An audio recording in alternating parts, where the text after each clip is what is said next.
Hey guys, welcome to Viral Talk. In today's Viral Talk video, we are going to talk about life choices. Recently, a choice was made by millions of people, and it appears many are in regret of the choice they made due to the latest news broadcasts. No, you can't change your vote. You voted with good conscience and will. You didn't make a mistake. You made a decision. Googling tariff is not going to help. Googling Department of Education now is not going to help. Googling Project 2025 is not going to help. Stand on your vote. Y'all trying to change your minds now? What? Y'all trying to flip over now that the vote is over? The election is done? Now you guys want to do some research in Google? Where was his energy before the election? Why couldn't y'all do this before the election? Now y'all realize that you're the one that's going to have to pay for those tariffs. It's coming out of your pocket. Everything's going to skyrocket. Prices of everything. Department of Education going to be gone. Your kids are not even going to be smart. They're not going to be taught anything because it's going to be gone. No more funding for schools. They're going to place those books with Bibles. That's what you guys wanted, right? Lastly, Googling Project 2025, not going to help you. Should have did all that beforehand. Why would you not go in as an informed voter? You shouldn't just vote because your priorities lie with the red man. You just believe every misinformed thing that he came out of his mouth. Like literally, if Trump says it, it's a lie, right? That's how you have to treat that man, because most likely it is. Never have I ever known to see that man tell the truth.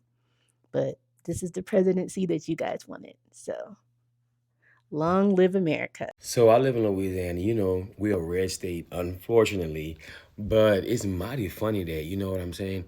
A lot of people were saying that, oh, I think I made a mistake voting for him. You think? Oh, you think? President Trump, I'm starting to regret my vote.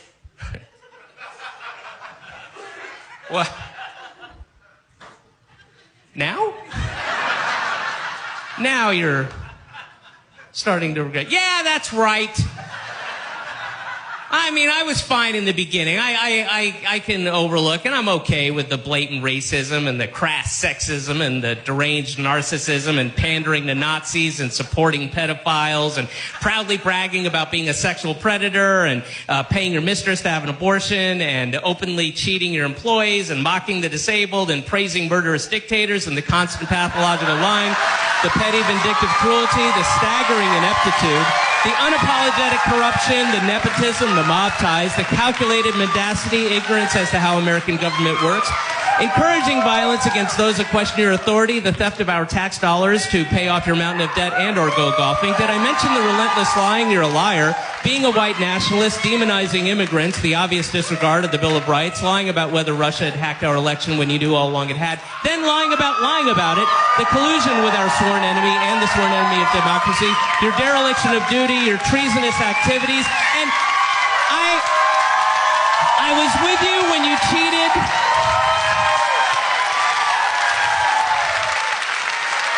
I was with you when you cheated on your wife with that porn star, the one you compared favorably to your daughter. You cheated on your wife, not the wife you raped, but the current wife who had just given birth to your son. And of course, I was with you when we found out you cheated with the Playboy Playmate, the one you compared favorably to your daughter, not with the wife you have now, but the second wife whose kid you ignore. And of course, I was with you, President Trump, when you took the babies away. You took infants breastfeeding, literally breastfeeding from their mothers and fathers, families who had made this arduous trek to come here and seek asylum. They just wanted to seek asylum. And you took them and you deported the parents, and you took them and separated them, sent the kids hundreds of miles away in a disused Walmart inside of a cage with armed guards pointing guns at them. And then, of course, thus ensuring the private prison contractors, Core Civic and Geo Group, who donated heavily to you, can get paid their collective $4 billion in profit. As those toddlers sob and whimper in absolute terror, traumatized for life, of course I was with you with that. But this last omnibus spending bill is where I draw the line.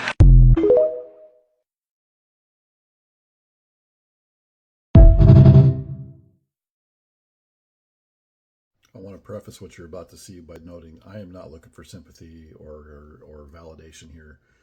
I was just expressing some remorse and some grief and some sorrow, because I think it can help a lot of people to kind of process through that.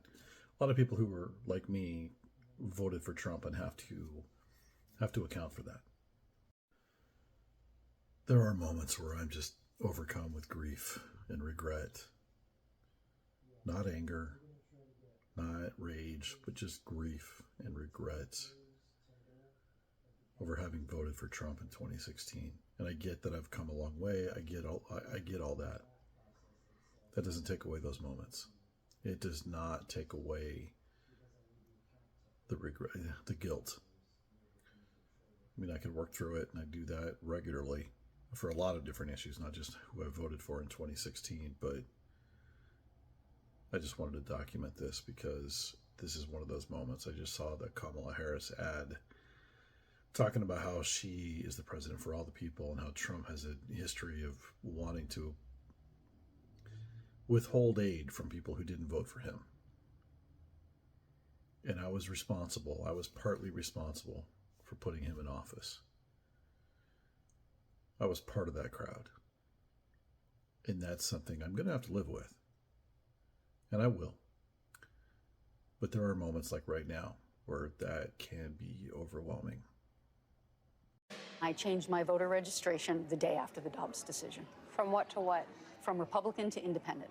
Dr. Teresa Wheeling had always been a registered Republican. I felt embarrassed to call myself a Republican after the passage of the Dobbs decision. In 2020, Wheeling went for Trump because she believed her kids' jobs hinged on the policies of the administration. I thought it would be hypocritical if I did not vote for Trump. When you think about voting in this election cycle, do you have a sense of who you're going to vote for? Absolutely. I'm going to vote for Kamala Harris. 4 years ago, I might have said no, but now I do think she is more moderate, and I absolutely cannot vote for Trump. Voters like Teresa in areas like this one, Erie, Pennsylvania, could decide the election.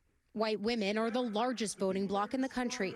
And since 2000, the GOP presidential ticket has won a majority of them. In 2016, the group, including Deb Loney and Lisa Nebus, helped Trump win the presidency. His message about wanting to break away from the status quo of politicking was appealing. I voted for Trump. It was a struggle for me, and I ended up voting for Trump, and I regret it. Trump grew his support with white women in 2020, despite losing voters like Lisa and Deb. I always thought women liked me. NBC News data shows white women shifting left with their party preference in recent years, from a GOP advantage in 2012 to a growing gap after 2016. Do you see that leftward shift? We do see it. Jackie Payne runs the nonpartisan group Galvanize Action. They've been tracking the same 6,500 moderate white women across 10 swing states since May. A margin of error race throughout, but their new poll shows Harris has a slight edge, 46 to 44%. It is a game of inches. Like, it is so close. The economy is a top issue for these voters. Nearly half of them believe Republicans are better on the issue than Democrats. Preserving democracy, fixing immigration, and strengthening abortion rights are also key. Primary importance is women's rights. What's important to me is our democracy right now. The whole political discourse, I feel like, is getting very negative. A reckoning that could decide the election, even if it's just for now. Hi, good everyone. I'd like to start off first by saying to all the military veterans and active duty members, thank you for your service. Yesterday, something weird happened. A truck driver that was born in Puerto Rico, living in New York, was doing a delivery here to Georgia. And he asked me if I was from Puerto Rico or Puerto Rican.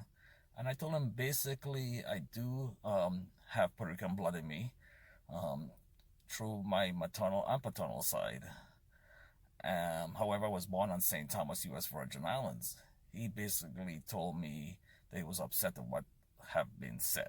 Now, everyone should know what's been going on unless you've been living under a rock or on another planet.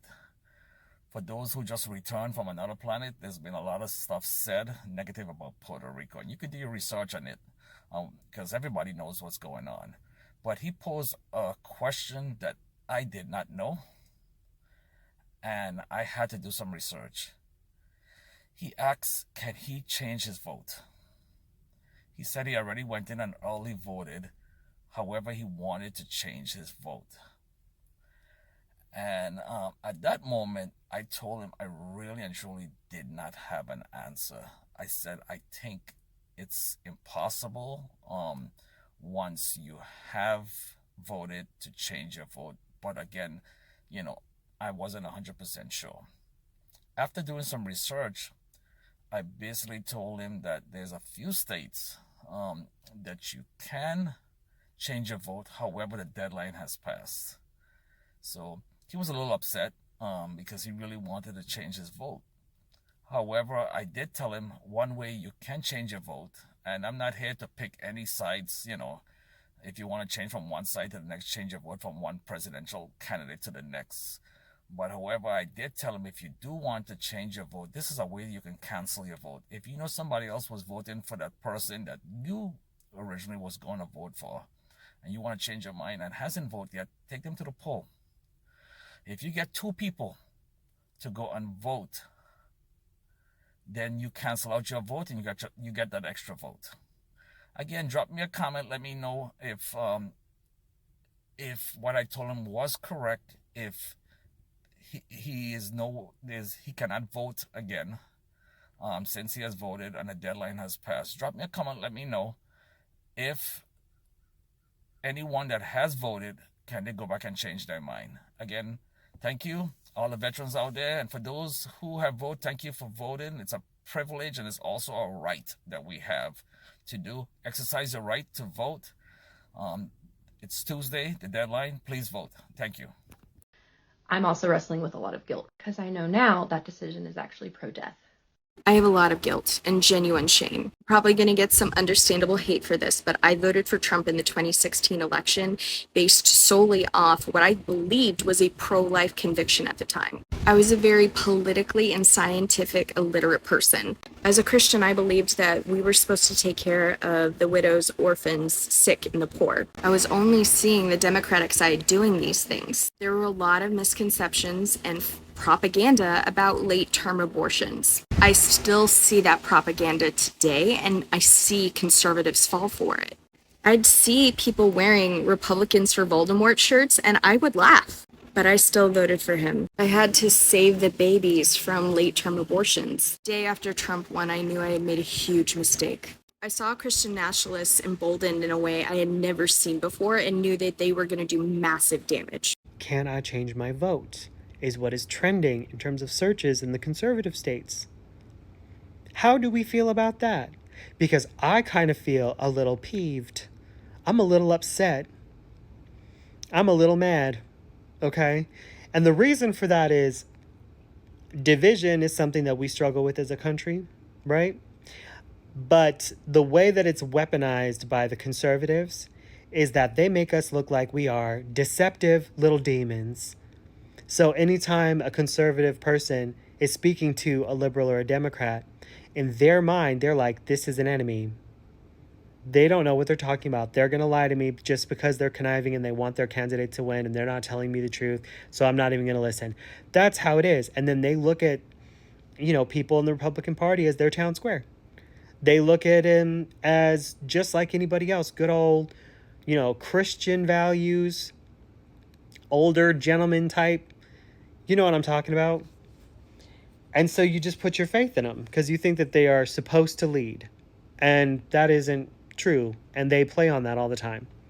And they didn't do you any favors, for example, when they tried to confuse you by saying that Obamacare and the Affordable Care Act were different. They did not like the fact that Obama had his name on that, and they wanted to get rid of it. And so they were like, ooh, Obamacare, Obamacare. They've always been the same thing. It's the exact same thing. And some of you have lost your insurance or are looking to lose your insurance.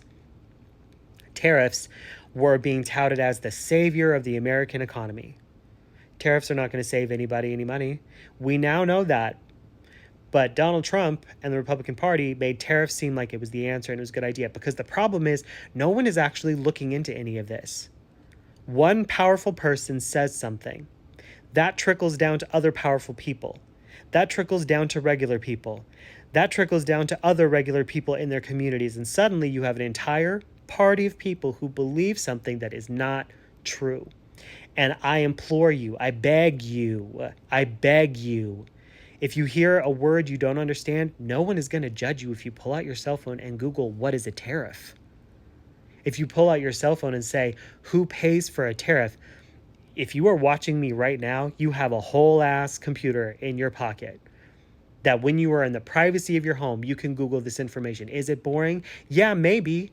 You think I wanted to look at it? You think I cared at all about what a tariff was? No, I didn't. No, I sure did not. But I looked it up because it was such an issue that was being brought up, and it was being brought up as a possible solution. So I looked into it, and I know more about a tariff than I ever thought that I did. And there were some things that I was wrong about. So I beg you, look into things. It takes you 2 seconds. If you can spend all day in chat rooms, on Twitter, on Instagram, on your other websites that you may be perusing in your private time, if you have all of that time on your hands, you can Google tariffs and healthcare. You also really need to be staying on top of your senators, okay? And you need to be talking to your congresspeople, because maybe if they have any sense, which if they're anything like Trump, they're just power hungry and don't care about you. If they have any sense, they might listen to you and maybe you'll avoid disaster. I guess we did a little F round and find out, because this is the Google trend for Change My Vote. And by subregion. All right. Listen, I want to know how many of you out there have gone and voted today. I want to know how many out there have gone and voted, already cast your ballot, but now you wish you could go back and change what you did on that ballot. Am I the only one? I went and voted. And I said, Lord, came back home, listen to the news, listen to this person, they say this thing. You go, oh, well, I should have voted no. Then you look at another commercial and say, and I'm like, oh, I should have voted yes. And I'm like, you know what? I've come to the conclusion, forget about it. I voted, I did my civil duty, what I was supposed to do, and that's all y'all can ask of me. I can't give no more. I can't go back and change no ballot. I wish I could, because I probably would. But you know what? I'm not going to feel bad about what I voted, how I voted. And I don't want you to feel bad about what you voted, how you voted either, because all of us probably at the end of the day going to say, I could have voted differently. Okay, if I'd had more information or whatever the case may be.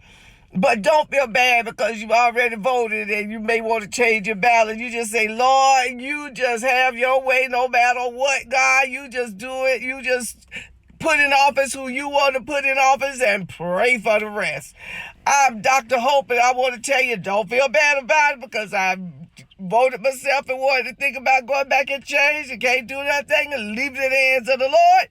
And we'll be blessed. You be blessed. I'm thinking of you and I'm thinking of me, and we have already voted. God bless.